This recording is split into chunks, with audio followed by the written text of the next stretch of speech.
So this cartoon walks up to you and you're like, what the heck do you want, kid? With your weird looking faces, bland setting, overly nice cast, uncomfortable relationships between children and adults, laughable 90s dub, and hey, I kinda like this guy. Cardcaptor Sakura is my jam. It's like a fusion between slice of life and magical girl. I wasn't really into it at first, but my appreciation for the show only grew with each episode. The show is all good vibes, all love, all peace, all the time. It's an unabashedly wholesome cinnamon roll fest. In the beginning, you might feel like that you don't have a reason to care about the characters, and so the show is dumb for even asking you to care about them in the first place. But now I'm halfway through the show, and I really enjoy hanging out with Sakura and Tomoyo and Kiro and Toya and all of them. I used to really hate Yukito, but he gets better. He's cool now. It was like really subtle too. I didn't even notice when Yukito changed. It's just like I'm okay with him now. It's a pretty good looking show. Sometimes the animation spikes up to movie quality. The anime was produced by Madhouse, so that's not too surprising. The colors are soft and mellow, but still colorful, and there's quite a few iconic shots and designs in the show. Not the kind of iconic where you've seen this kind of thing before, the kind of iconic where you won't see this kind of thing often. The aesthetic of the show is sublime.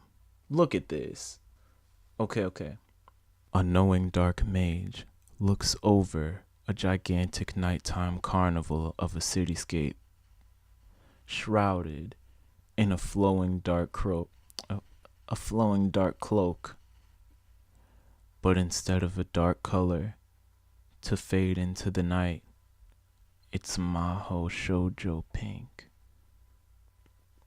This gives me chills every time I see it. It's like this. They reused this scenes like a few times in the show, but I like it every single time. Like I like looking at this. It's inspirational. I want a poster of this. They put a lot of attention into stuff like world building. At the end of the show, they have a segment called Kiro's Corner where Kiro, this guy, just tells you like little facts about the world, not even like necessarily interesting facts, and most of the time it's not something that you didn't already know or you couldn't just see. Like I know Toya has like a 3-speed or a 5-speed bike or something like that, and I didn't need to know that. That doesn't seem like an important piece of information, but I think it's neat that someone thought about that they decided that is what kind of bike Toya has. The music in Cardcaptor Sakura is somewhat of a hybrid of an orchestral score and synthesized background music.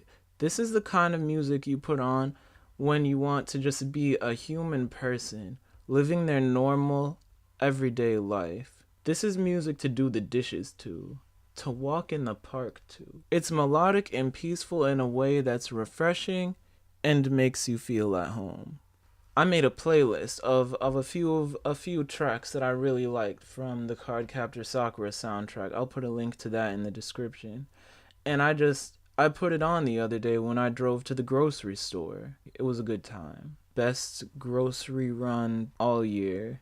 The Cardcaptor Sakura anime is an adaptation of the Cardcaptor Sakura manga by Clamp. I've never read or seen anything else written by Clamp, but I think they're quite good at theming. It's pretty good in Cardcaptor Sakura. It's pretty decent. One theme they decided to inject into the whole series, I don't really know why. I mean, I guess it's an interesting topic to explore, is romantic relationships with big age gaps. From the very beginning, Sakura has had a crush on her older brother's friend, Yukito, which is part of the reason I didn't like him in the beginning. she's 9 and he's like 16, and it was annoying how anytime Yukito was even mentioned, Sakura goes, "Ah, Yukito." Kids crushing on older people is a real thing that happens, but I thought it was strange that the show framed the relationship between Sakura and Yukito as if they could actually become a couple. Eventually, the show reveals itself as a believer in such relationships with age gaps when we learned that Sakura's parents were a student and teacher. Oh, I see. This revelation set a precedent for every major minor relationship in Cardcaptor Sakura, as well as made me question the morals of the man I considered number one dad. Well played, Clamp.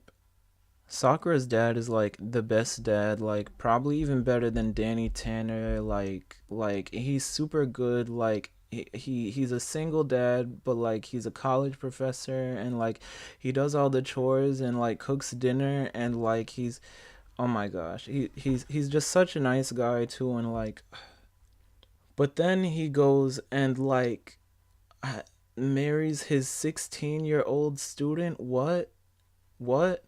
This isn't adding up. What?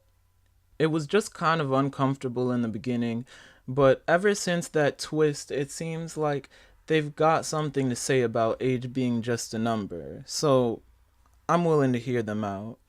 I think Cardcaptor Sakura is a swell show and a fun time, and so if you're interested in it, you can go and check it out too. But be prepared for some serious heartbreak when halfway through the show they change not only the opening, but the voice actors for Toya and Tomoyo. The new opening I think is pretty good, but like,